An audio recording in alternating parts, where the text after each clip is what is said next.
Okay guys, I'm just redoing this lesson for you so that we can hear it better because the other one didn't go very well. So I'll keep it roughly pretty much the same. I'll have to do these any days where we're having any difficulty and we'll go from there. But maybe what I'll do eventually is just tape all of the lessons, and then that way we have them at our disposal. Either way, this is sort of a review lesson, okay, on factoring polynomials. Okay, although we will do some extra factoring, some sort of newer stuff, maybe a little bit more complicated stuff like that. So stay with me. Okay, remember that factoring is the opposite operation to expanding. So factoring, if expanding is removing brackets, factoring is packaging stuff in brackets. Also, keep in mind that if expanding involves multiplying, then factoring will involve dividing. Okay? It's really, really important because what it allows us to look for is commonality. Okay, things that terms have in common, and to be able to remove those things. In addition to that, what it allows us to do is to start to look for patterns and behaviors. Okay, if you remember from grade 10, we looked at zeros, right? And those zeros were points where the function hit the x-axis. Sometimes there was one, sometimes there was none, but usually, or not usually, but very often there were two. Those two zeros, okay, are very important points. And so we look at those endpoints around and in between them and stuff next year so that we can understand the behavior of a function that's a bit more complicated, okay, a polynomial function. So anyway, it really helps us do that. Similar to expanding, one can factor or divide any expression by any expression. In other words, we don't have to worry about like terms. Okay, like terms is not an important issue. It's like a common denominator when you're adding fractions. It's only important when you're adding and subtracting. It's not important when you're multiplying or dividing. Okay, it's the same idea for multiplying or dividing here. Okay, when we're using algebraic expressions. So that's something to keep in mind when we're doing things, all right, is that we don't have to worry about a common denominator. We can divide anything by anything. We can multiply anything by anything. But a lot of the factoring that we tend to do, we look for factors that create whole numbers or don't create fractions as a result of factoring. Remember, you can factor anything out of anything. You can always factor 1 out of something. You can always factor -1 out of something. But you can factor anything by anything. It just maybe would create more difficulty or more complexity if you factor something crazy out. Okay, but that is what it is. That's what dividing is. Okay, so let's go over things. First of all, common factoring. Common factoring is always done first whenever we do any factoring. We always look to common factor first. 1,000% of the time, and I'm a data management teacher, so I shouldn't be saying 1,000% of the time. But 100% of the time, you always look to common factor first because it will inevitably make everything simpler. Okay? Once you remove that common factor, you go from there. So let's start with a monomial common factor. Hopefully you remember that mono means one, and then the meal means term. So one term in a polynomial expression. So that means I'm factoring out one term's worth of material. Okay? And usually I'll factor it out from everything, but I don't have to factor it from everything. But when we're looking for common factoring, yeah, we're going to want to factor it out from everything. Okay, so if you look here, I've got this example here. All right, now I've got ABX, ACX, and ADX. And if you look at all three terms, what do they have in common? Well, they have an A in common, they have an X in common, so I can factor out an AX. And that's what my greatest common factor is going to be there. And if we're going to factor fully, which is really trying to remove all commonality amongst your terms, okay, all commonality amongst your terms, then what we need to do is we need to do our best to make sure that we're getting the biggest or the greatest common factor. Otherwise, we have to factor again and again and again, and then add, and then sort of multiply together those pieces to form what a final factoring result is. And of course, it just makes it more complicated. All right, I don't know why I have that extra GCF there. Oh, well, that's for the other question that we're going to do. Okay, so anyway, so what do I do? Well, most people, they jump from this step to this step when they factor. They take the AX and they write it out front. Okay, that's the common factor, or greatest common factor. You write a bracket, and then you go, okay, ABX, you divide it by AX. So A divided by A divides out. B, you just write down, and then X divided by X divides out. Okay, and you're left with your B. Next term, same idea. A divides with A, X divides with X, C is left over. A divides with A, X divides with X, and D is left over. And so you're left with a bracket with nothing in common. There's nothing in common, or no commonality. Okay, and you don't even have to really care about that. All right, so we have an example here. Let's go through this fairly quickly because we shouldn't have to go too crazy with this stuff. Besides, you can pause and rewind if you need to. Okay, let's look at what these things have in common. And we're going to build a greatest common factor. Now, the reason why we go over these skills, why we went over adding and subtracting polynomials and then multiplying polynomials, and now we're going over factoring it, is because we're going to use them for our new stuff. Okay, for section 2.4 and 2.6 and 2.7 that we're going to be going through the rest of this week. So we need to get good at these skills and understand what we're doing as well as just doing them. So what we do when we build a common factor is first we look at the numerical portion, and sometimes there won't be a number that's in common, in which case you can always factor out a 1. But here you'll notice that 4 will go into all of those evenly. Okay? And for the numbers at least, and most of the other scenarios when you common factoring, you want it to go in evenly so that it cancels out and so that you have nothing in this denominator here. So I put my greatest common factor as a 4, but I still look, there's an A in common here, and there's also a B in common. Okay, so what do I pick? I've got a B, I've got a B squared, I've got a B squared, I've got an A cubed, an A squared, and an A4. So I'm going to figure out the A part first for my greatest common factor, and I've got a 3, a 2, and a 4. Now if I want the greatest common factor that will divide in evenly, it will be A squared. A squared will cancel out that A squared. A squared will leave an A left there, and A squared will leave an A squared left there when I do the division. Okay, and then finally the B, I've got a B, B squared, and B squared. So I divide by B, or the lowest power that you see in any of the terms. Okay, so I'm left with an A squared B bracket. Then what I do is I take each term and I divide them by 4A squared B. That's what this is doing. Taking each term and dividing it by what you took out of the bracket. Okay, the reverse of expanding. When you expand, you multiply it in. When you factor it, you divide it out. So 12 divided by 4 is 3. A cubed divided by A squared is A. B divided by B sort of cancels out, and then I'm left with a 3A. Then I look at my second term. Negative 16 divided by 4 is negative 4. A squared divided by A squared divides out. B squared divided by B, we subtract those exponents and we're left with a B to the 1 or B.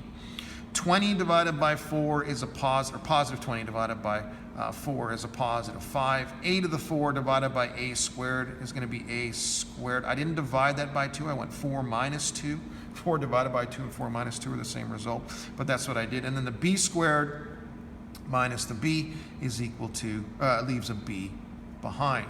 And again, when you look at your final common factoring scenario, you're going to notice that none of these terms have anything in common. There's not a number other than 1 or negative 1 that would divide into evenly, which we can maybe factor out a negative if you wanted to, but we don't need to here. That's usually do it for a purpose.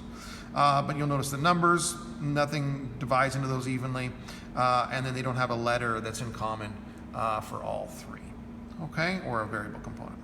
Finally, I guess I can move this up a little bit. Finally, we're going to go to factoring by grouping. Okay, and that's also factoring that we learned last year. Okay, and we will be doing more of this year. Factoring by grouping is common factoring, but it's only common factoring some terms and leaving other terms alone for another common factor. There's a goal in mind. The goal in mind, again, is to find commonality. Okay, so when you group things together, you group it in the hopes that you may find a binomial greatest common factor, or even a trinomial greatest common factor, okay, depending on how many terms you have. Here I've got 4, so I would naturally probably break them up into 2 groups of 2, okay? You'll notice that they have nothing in common, not an X, because there's no X in this term, not obviously an A or a B, because there's both A's and B's in here, and not A's and B's in both. So anyway, so what do we do? Well, what we say to ourselves is, okay, we're going to look at the first 2. Because we can't common factor, we're going to think about factoring by grouping. So what I do is I look at those first 2 and I say, what do they have in common? An A and an X. So I factor out an AX of them, or from them. Okay? So I take AX squared divided by AX, and there that is there. And I take AX divided by AX, and there's that there. Or most people just go AX squared divided by AX, A divided by A disappears. X squared divided by X leaves me with X. Okay? AX divided by AX just gives me a positive 1. All right? And then I look at my second group and I say, what do these guys have in common? A B and a B. Okay, so B. So I factor out a common B. Now usually what I do is I put the B up front, open up the bracket, and I go BX divided by B, that's going to be X. B divided by B, that's going to be 1. okay? And there we are, and there we're left with sort of the final result, okay? Now, you're not done. You've done some nice factoring by grouping, but the key is this situation here. If you factor by grouping and you don't get a binomial to repeat, then it's not factorable. Or maybe it's useful in some form that you have it in, but as far as factoring fully, we're not getting any further to seeing any patterns. But if you have this binomial repeat, that's the greatest common factor. Now you common factor out the x plus 1, so you put that out front, and then you go x, this whole thing divided by x plus 1, and the x plus 1's cancel out, and you're left with ax. And you divide this guy by x plus 1, and the x plus 1's cancel out, and you're left with b. Or what a lot of teachers tell you to do, which is what I told my students to do, is if you have that binomial common factor, you write that down, and then you write down the rest of the junk, ax plus b. And that's really what's going on there, okay, if you want to really find out what it is. So let's try this scenario. We'll factor by grouping. In the original note, I actually made a boo-boo, so you're getting the edited version in this video. But what I'm going to do is I'm going to pair things together. Okay, now you can move terms and pair whoever you want to pair people with. You want to pair this 2x squared with this 2xy? Cool. You want to pair the 2x squared with the minus 3y squared? You can. You want to pair this guy with this guy? That's cool as well. You want to pair the threes, or you just want to use the 2 because they're side by side? Whatever. Just remember, if it doesn't work, you want to go back and try another pairing. If you try 2 different pairings with 4 terms and it doesn't work, as long as you're doing it correctly, it's not going to work ever, okay? So I'm going to use the 2 that are just side by side there. I can't always count that they're going to be in the right spot, but we'll try it out and we'll see how it goes. What do these 2 have in common? Well, there's no number that they have in common, but they do have an x in common. So if I factor out an x, 2x squared divided by x just leaves me with a 2x, okay, or 2 divided by 1 is 2. X squared divided by x is x. Negative 3 divided by 1 is negative 3. X divided by x cancels out, and then I'm left with a y as well, okay? For the second pair, very, very often if there's a negative sign in front of the first sort of part of the pair, okay, in this grouping, if there's a negative there, try factoring out a negative to see if it works. You never know, okay? Sometimes it will, sometimes it won't. So if you factor out a negative, in this case, there's no 1 or anything. The only thing that's in common is y, okay? Then negative 3 divided by negative 1 is 3. Y squared divided by y is a y. Again, when you factor out a negative, it just changes the signs, okay? So a positive 2 divided by negative 1 is a negative 2. An x, that's just an x. And then y divided by y cancels out. Now if you look, my binomial is not the same. Some of you be like, whoa, wait. Exactly, okay. But if you don't see it, that's okay. We're gonna try it again. Okay, that didn't work.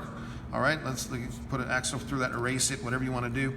Okay, you can go like that if you want to, or whatever, depending how frustrated you are. I'm going to go 2x squared, and I'm going to pair it with someone else. In this case, I'm going to pair it with a 2xy. I got a little sneaking suspicion that if I put the 2's together, maybe it'll work out. And then if I put a negative 3y squared, and then put the negative 3xy, putting the one that's squared first. I don't know, we'll see how it goes. And you can pair these things however you want to. Again, I'm redoing the question just by moving these terms around. So I factor out a common 2x, and I'm left with x plus y. And I'll see if that binomial repeats. Here I can at least factor out the number part. I'm going to do a negative because this is a negative 3. And then also a y because they have a y in common. Okay? And I go negative 3y squared divided by negative 3y. Negative 3 divided by negative 3 is 1. Y squared divided by y is y. You can put a 1 there if you want to, but we usually eliminate that. So if you get into that habit, it's good. Negative 3 divided by negative 3 is 1. X, it's a positive 1, so positive 1x. Y cancels out with y, and I'm left with x plus y and y plus x. And if you look at it carefully, x plus y, it actually works out, doesn't it? Okay? So in that case, if you go, okay, my binomial common factor is x plus y. All I did is I rearranged the y and the x and wrote them as x and y. And you can do that with addition and not have to worry. You couldn't do that over here because see how the y term is negative here and it's positive here, and it's positive here and it's negative here? A little bit weird, right? Okay, so that one isn't the same. Very close, but not the same. Opposite signs.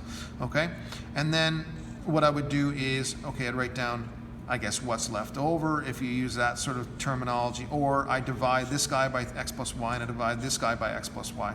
When I divide this guy by x plus y, they cancel out and I'm left with 2x. When I divide this by x plus y, they cancel out and I'm left with negative 3y. And so this one factors this way. So that's factoring by grouping with a little bit of a boo-boo. Now I didn't really make a boo-boo here. For those of you guys who noticed that, all you would do to yourself is say, you know what I'm going to do instead? Okay, instead of factoring in a negative y, because these are opposite signs, factor in a positive y. If you factor in a positive y, then this becomes negative 3x and that becomes negative 3y and that becomes positive 2x. And then you can rearrange these two guys and you do have a binomial that repeats. You'll have 2x minus 3y once I rearrange those, and then you'll have x plus y, which is exactly what I got here. Okay, so sometimes there's ways to undo it, sometimes there isn't. It just sort of depends on the situation that you have. But if you can't find the right pairing, try another pairing. If that one doesn't work, try another pairing, and inevitably you're going to get the correct result if it's factorable. Not everything's factorable. Okay, now we're going to go to what we focused on a little bit more last year than we did the factoring by grouping and the common factoring, although we still did all that, and that is factoring quadratics. So there's factoring trinomials. We had sort of two techniques, one for when a was equal to 1 and one for when a was not equal to 1. Remember, a is the coefficient in front of the variable x squared, or the squared variable, whatever it is. Okay? So in this case, the reason why this is so easy is because we know that this has to be x and x to give me x squared. So because there's no number in front of here, when we put our magic numbers, and that's what I call them, magic numbers, the numbers that multiply to give me and add to give me, then those numbers that I create there, it doesn't matter who they go with. If I had a 1 here and a 2 here, and I had a 2 and a 3 or something, if the 2 is here, it's going to multiply by this one and not by this one, whereas a 1 is going to multiply by this one. So it's sort of going to depend. But that's if this value is not 1. If it's 1, I know that's an x, and there's no worries there. And as a result, what I do is I look for my magic numbers. So I look to see what multiplies to 14, in this case a positive 14, okay? And I list all the factors, 2 and 7, and 2 and 7, and 1 and 14, and 1 and 14. You're like, what? Why did he write them twice? Remember, we have negative versions and positive versions. A positive times a positive gives you a positive 14. A negative times a negative gives you a positive 14. Now, one of these guys is then going to go add up, and it's going to give you the middle number. So what multiplies to give me 14 and positive 14 and adds to give me negative 9. In this case, this guy adds to negative 9 if I add them up. Okay, so negative 2 and negative 7, so I go negative 2, negative 7. We've all done this before. This is not mind-blowing. What I've done here is I've done the opportunity of including a blended variable for this example, where I know this is going to be a and a. What I don't know is about the b, but I do know it's going to end with a b on this end to give me my b squared. Okay, and then I still ask what multiplies to give me negative 15 and adds to give me negative 2. Rack my brain, I think. What gives me negative 15? 5 and 3, that's a good one. There's a negative, one's a negative, one's a positive. Negative 5, positive 3 gives me negative 2. Okay, so negative 5 and positive 3. And again, that's when the value in front of this, one of the squared terms at least, is going to be a 1. Okay? And that's how we do those ones pretty quickly and pretty easily, if you remember that from last year. It's when the value in front here is not 1 that we have to use the decomposition technique.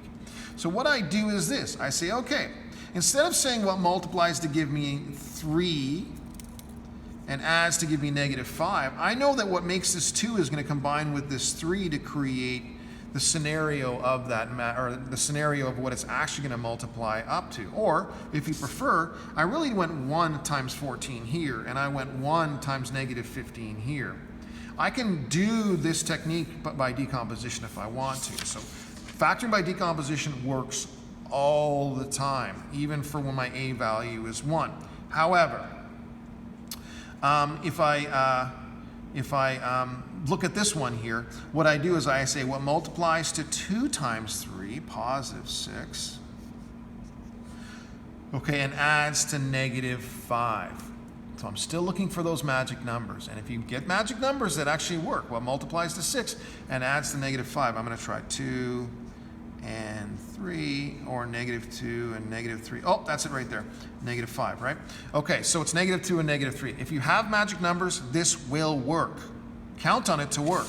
So keeping that idea in mind, what multiplies to give me positive 6 and adds to give me negative 5. And then what you do is you take the middle term and you break it up into these two numbers, negative 3 and negative 2, my two magic numbers. Or you can do negative 2 and negative 3, however order you want to have it.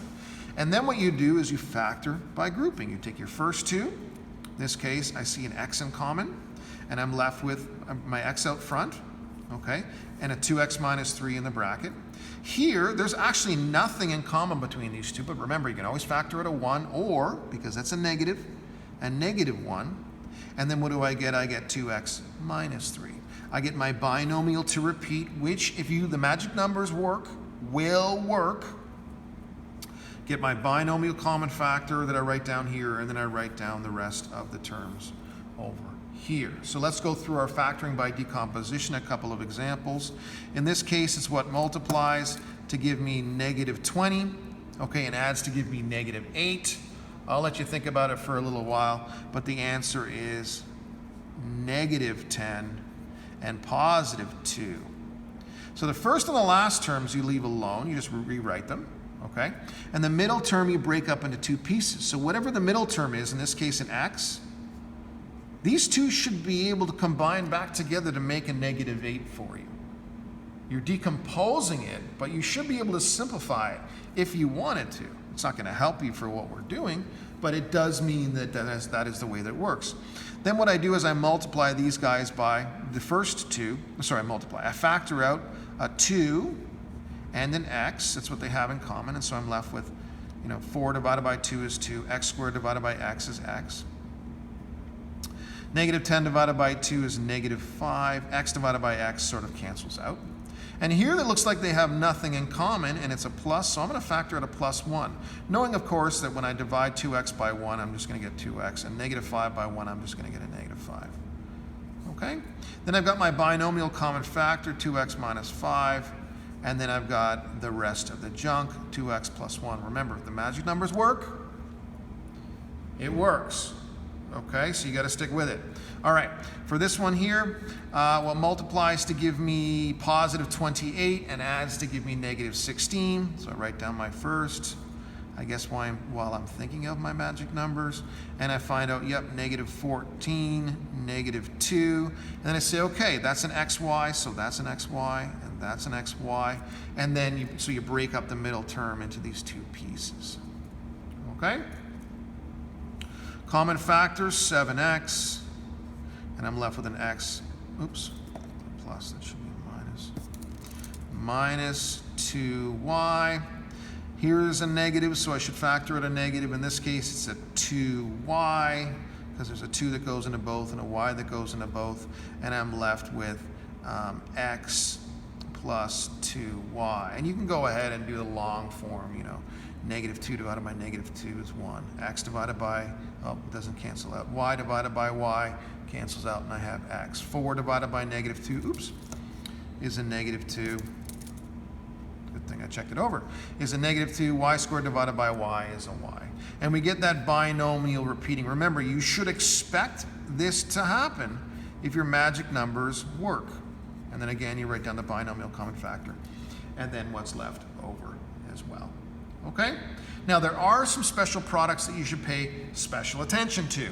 The special products that you should pay special attention to are difference of squares, as well as the product of a binomial squared, which just doesn't really ring off or fall off the tongue very nicely. What you have to do is you have to recognize them. Once you recognize them, they're super easy to factor. Even if the a value isn't 1, you don't have to use decomposition, although you could.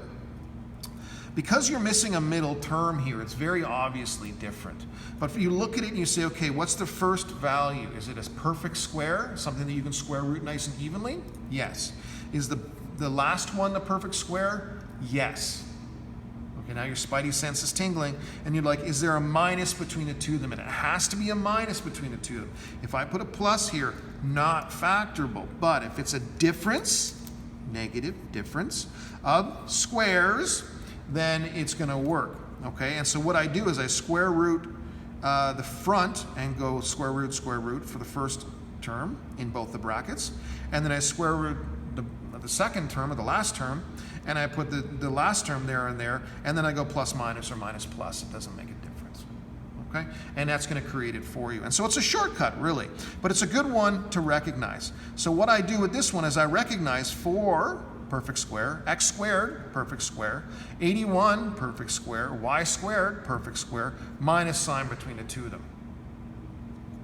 So I go square root of that, 2x and 2x, and we know that 2x times 2x is going to give me 4x squared.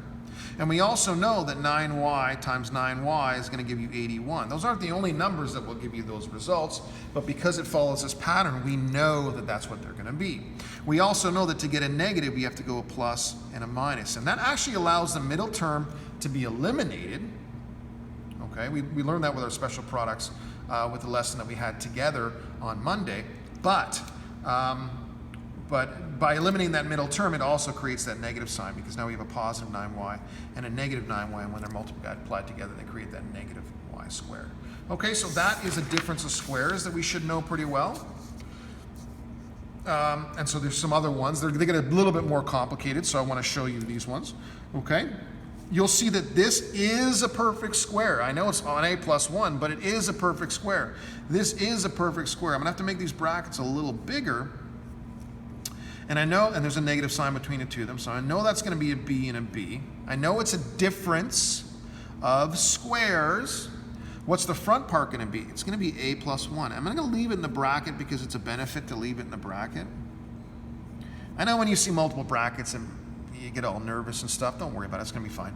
And then because it's a minus, plus, minus, that's the pattern. Now all I have to do is a little bit of simplification.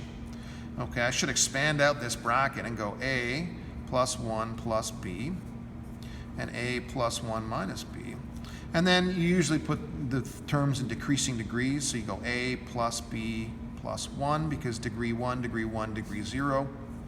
And then you go a minus b plus 1. Okay? And that's that. And of course, I'll do it even more crazy. Okay? So this is, again, a really big bracket we'll use. Perfect square, minus sign, so I go plus, minus, and then I go the square root of 2x minus 3 squared is just 2x minus 3. 2x minus 3, and I'll leave that in brackets. And then the square root of x plus 4 squared is just x plus 4. X plus 4, again, brackets, x plus 4. Brackets are always useful to use when you're substituting into sort of a formula, and this is kind of sort of a formula.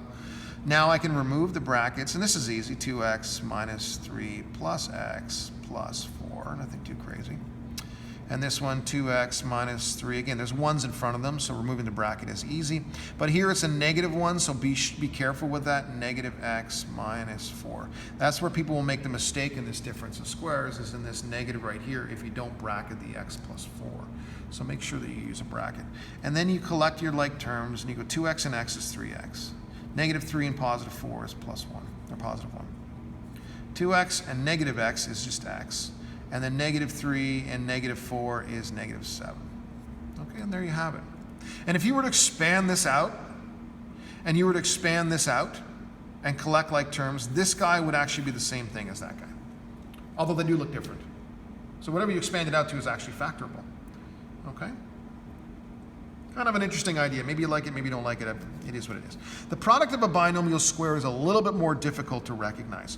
First of all, you get a perfect square in the front and a perfect square in the back. If you don't have a perfect square in the front and the back, this is probably not a pattern.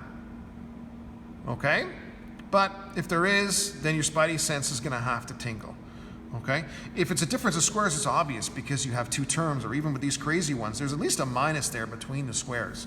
There's no minus over here beside this square. There could be a minus there, but not beside this square. And there's a middle term here. Okay? So we know that's not going to be a difference of squares, but we look for a pattern. We look at the square root of this guy and the square root of this guy. And we look at the middle term.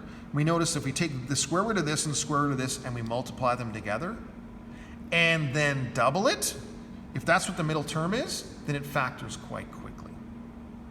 Okay? Now, what does it factor to? It factors to a binomial squared. That's why it's called the product of a binomial squared, or binomial squared. So what do you do as a shortcut once you recognize the pattern? You take the square root of the first, the square root of the last, bracket them, and put a square. Oh, and whatever the sign is of this is the sign you put between there. Okay, so let me show you how that works. Perfect square, spidey sense is tingling. Then I say to myself, if I square root that, it's x. If I square root that, it's 5. 5 times x is 5x.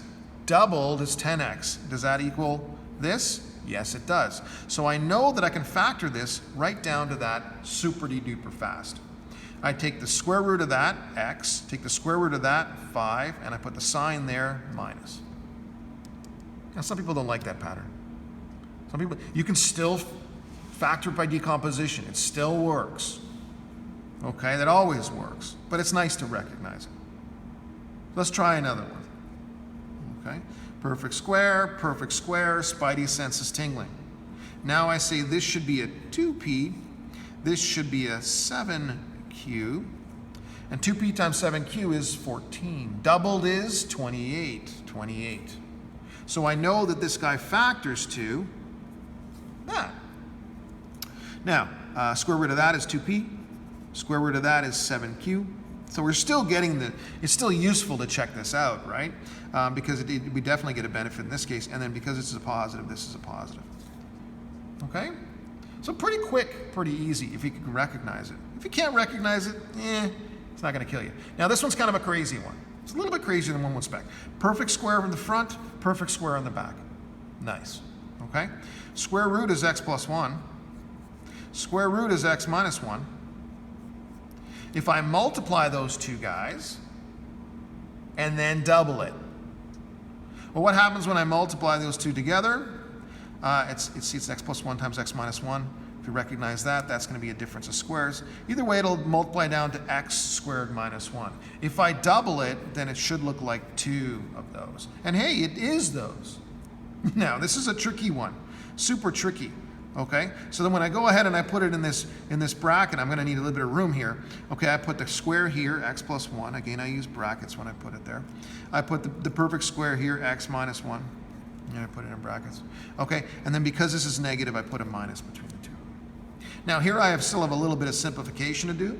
Excuse me. So x plus 1, negative 1, negative x, negative 1 times negative 1, positive 1.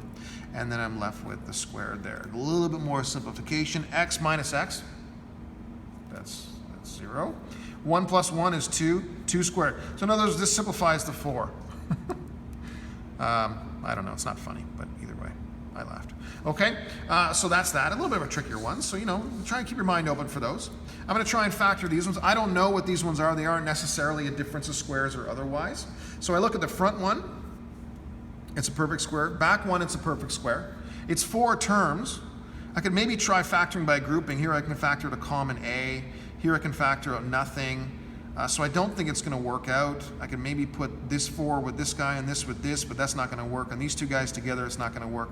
But if you notice, this term has got an a and an a and an a. So if you're very careful here, this tricky one here, that actually factors to perfect square, a 2 times a is 2, doubled is 4, and there's my 4a in there. So this is actually a binomial squared, and I've got this minus b squared sort of left out over there, kind of the uncommon term that really doesn't have anything going on with this. But I know that these 3 guys, this is a factoring by grouping, these 3 guys factor to a plus 2 squared. Oh, sorry, a minus 2 squared. square root of a, square root of 4, and then, because this is negative, negative. Now, this is a difference of squares, okay? Perfect square, negative sign. So then that means that I use my difference of squares technique. So I go a minus 2 here, b, a minus 2, and then plus, minus. And then I have a little bit of simplification to do. A minus 2 plus b, oops. And then a minus 2 minus b, and then just, I mean, technically that's factored, so you're fine. But we should put things in decreasing order so that we can compare things if we need to. A minus b minus 2. Okay? A little bit tricky, but we are going to give you some tricky ones, and I'm going to expect you guys to start seeing some of these patterns. Keeping that idea in mind, what you'll notice here is we've got an x term, and then a constant. We've got an y term, and then a constant. If we orient those, that's a perfect square, that's a perfect square, that's a perfect square, that's a perfect square. If I put them together, x squared, and I try the 2x and the 1, and then I put the negative y squared, and the negative 6y and the negative 9, okay, I may be able to group these guys. If I group this, x squared plus 2x plus 1, and then I factor out a negative from all of these, I get y squared plus 6x plus 9. What you'll find out is perfect square, x1 doubled is 2x, perfect square, y 3 times y is 3y, doubled is 6y, that these are actually binomials squared. Now that's, again, it's tough, it's not easy. So x plus 1, y plus 9, okay? And then what do? It's a difference of squares, so we make a big monster here. Okay, and we go x plus 1, y plus 9, oh, sorry, not 9, 3, silly rabbit. Y plus 3, again, I have to do the square root of that guy and the square root of that guy. Y plus 3, x plus 1, y plus 3. So perfect square, plus, minus, and then we got some simplification to do. I'm going to jump a step, or maybe I shouldn't. I'm just kind of running out of room. That's okay, though. I expand it out, x plus 1. Expand this guy out, y plus 3. Expand this guy out, x plus 1. Expand this guy out, negative y minus 3. And then, excuse my form there, we go x plus y plus 4. And we go x minus y minus 2. And then that's factored. And these are some examples where I want you to play around with these. And there's going to be some tougher ones that are in there. So do your best. Try your factoring by grouping. Try the perfect square trinomial. Try to factor by grouping and then look for a perfect square trinomial or a difference of squares or whatever it may be. But that's the end of that. Okay?